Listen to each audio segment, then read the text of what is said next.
Hello everyone, Kurt Hofer here, and welcome back to another episode from Hofer Labs. Today we'll be continuing on with reinforcing structures, but we'll be adding in different tools that we can utilize here to kind of add to our body itself and how we can line up our defenses, etc. And today we're going to be looking at specifically the half Porta di Ferro or the Porta di Ferro Mezzana of Fiore's dagger positions. And we're also going to be looking at how we can utilize the previous week's Guardia, and how we add a dagger, we don't have a dagger, etc. here, but how we can transition into and out of these positions right here with relative ease and start building familiarity with this extra combat multiplier. So with that being the case here, we're going to start rolling into it here and see what we find out. Okay, everyone, so once again, we are continuing down this path of looking at daggers and whatnot. And again, even though the Segno is down here, we're not talking about tactics of entry or anything here. This is just something for us to be able to reference, remember to build our good elephant shape, and remember our lines of attacks that come into this. So I want to make a brief comment. I talked about the end of the last video that was out there. It had the deal about offensive and defensive guards when it comes down to dagger. And I want to talk about what I mean by that. So in the manuscript, like I said before, the one guard position of his Tutto Porta di Ferro that Fiore makes mention that you cannot use the dagger is the crossed. I'm sorry, is the doubled, right? So crossed, my hand is free. Single, my hands are free. And the optimal concept right here is that the one hand that is locked up is the right hand when I'm in this position, when I'm utilizing this to be able to do that. Personally, when we talk about utilizing this structure for defensive actions, this allows me to shoot and then go into different actions, right? So I can utilize this to cover into a block, right? Attack comes at me, whatever, and from here I can learn to let go and then come into this and wrap. But regardless, this right hand is pushing up against that structure once I get into it. So understand that right there when we start talking about these postures right here and what we talk about dagger work wise and why we can do this.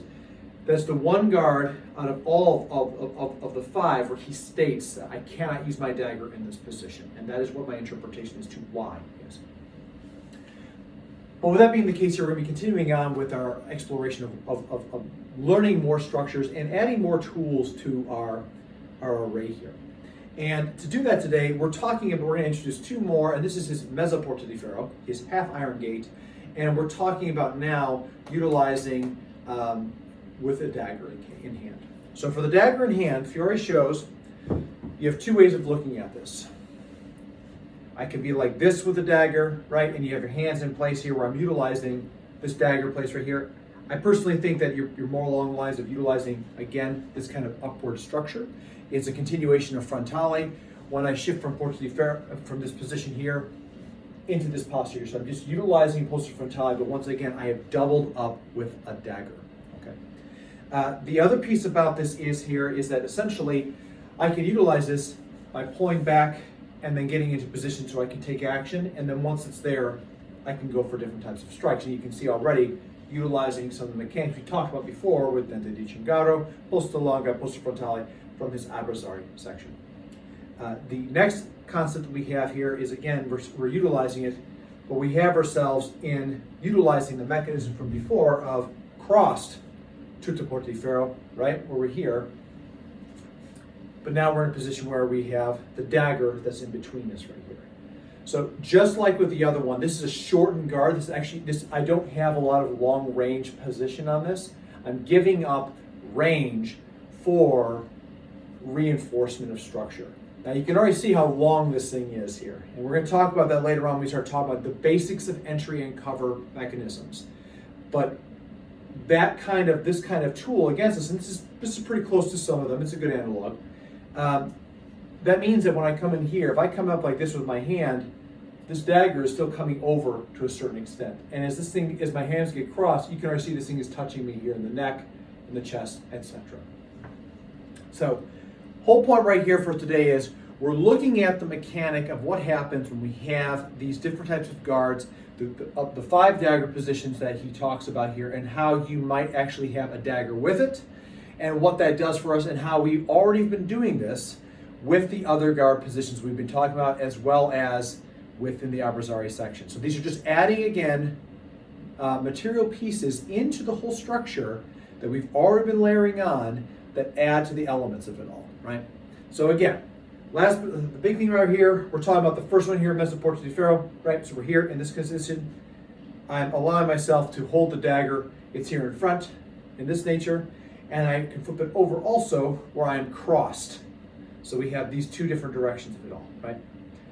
By being in this position here where I'm able to come up, I can make straight up into a cover and then move into other plays. I can parry out. And you can already see here how I can shift upwards. Maybe someone's coming down, I'm bringing up into their arms, or I'm shooting it forward, or I'm shooting it up. Very braced. From this position here, it's the same kind of concept, but I'm doing it from here, a cross mechanism in this where I'm covering. And from here, I can utilize the dagger to parry out to get to the outside of somebody's position. And when we get to dagger attacks, we talk about how posta longa is in there and all these other things. We're going to start seeing here ultimately how all of these structure pieces kind of go together. So if you're doing, for those that are going at home with this, have a dowel. You don't need to have a trainer. You can have a dowel, you can have a stick, whatever. But just, again, making the concept of I'm in Porta di Ferro. So here, again, is Porta di Ferro single. Here, I'm in a position where I am crossed, right? And I just simply cross over here, and I'm in Mezzo Porta di Ferro. And I can, from here, switch out back and forth into these positions and allow myself to go through. Build up that handling, positioning of how to go through stuff. So here, so Porta di Ferro, single, crossed, Mezzo Porta di Ferro, let go, and coming back. Just building up that reps and sets. Same thing can be here. You notice again, I'm utilizing Porta di Ferro, through the Porta di Ferro, single, and I grab. I'm going right back into utilizing this concept.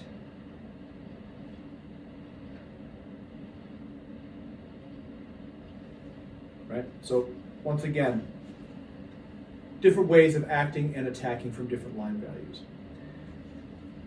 And again, from here you can tell, because this is in my right hand, and typically this is worn off the right hip, typically. I'm not doing this with my dagger. He doesn't talk about utilizing it this way. He talks about utilizing his right hand on top of this to brace with his left. Okay, so those are just one of the continuations right here of how we can do that. And again, for just practice purposes, start off within that Porta di Ferro single. You don't have to have a dagger in hand. Again, stick will do this is fine. But just start building into this. I'm here, I've crossed, I'm here.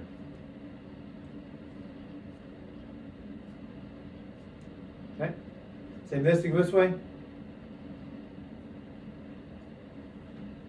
And as you start feeling comfortable with this, from there,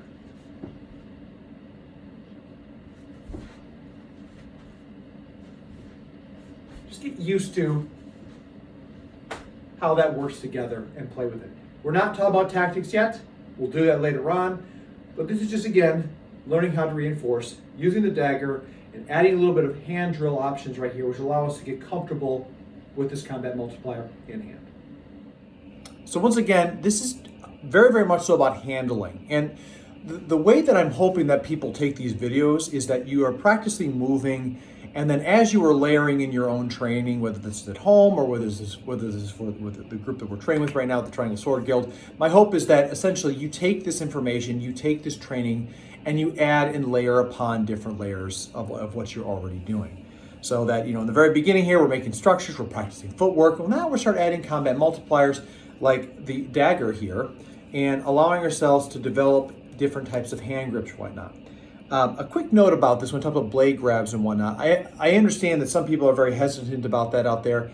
There's a lot of discussion about how safe is this, how safe isn't this. I'm not here to argue that. I'm here to talk about the manuscript. I have theories on that, and I will definitely talk about that later on at some different point in time.